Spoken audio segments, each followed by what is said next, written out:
Therapist PSA for compliant documentation. If your EHR is like labeling different sections of documentation something different than like what I've said on here or like what Medicaid state statutes are saying, that's not a big deal, okay? That's totally fine. What I mean by that, let's take like a treatment plan, for example. When I yap about a treatment plan, I always talk about like having one goal, 2 objectives, and then 3 interventions under each objective. However, not every EHR labels these like categories the same thing. I've worked with an EHR that calls the like one goal at the top the problem, which is not very like strengths-based, but whatever. I've worked with an EHR that only does like goals and objectives, and they just like forgo this whole intervention line.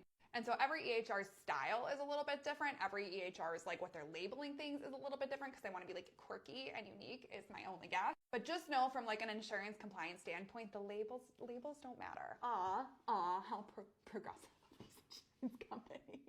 What matters is like the content of what you're documenting and making sure that is hitting all of the like requirements for insurance compliance. You know, you can label your treatment goal like pee pee poo poo for all they care, as long as the treatment goal actually is like specific, measurable, time bound, hitting all of the shit that they are requiring, you're gonna be just fine. I mean, they might think that you're weird. There could be some other unintended consequences from that. But you get what I'm saying, right? So don't get too tripped up on like what things are labeled, what they're like calling certain sections, just as long as you know the requirements and what the content that like needs to be in there is, as long as that's all in there, you're just fine.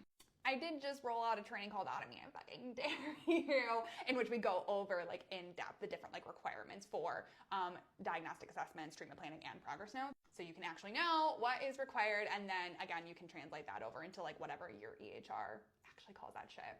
The link is in my bio if you're interested. So just remember, labels don't matter. Mwah, bye.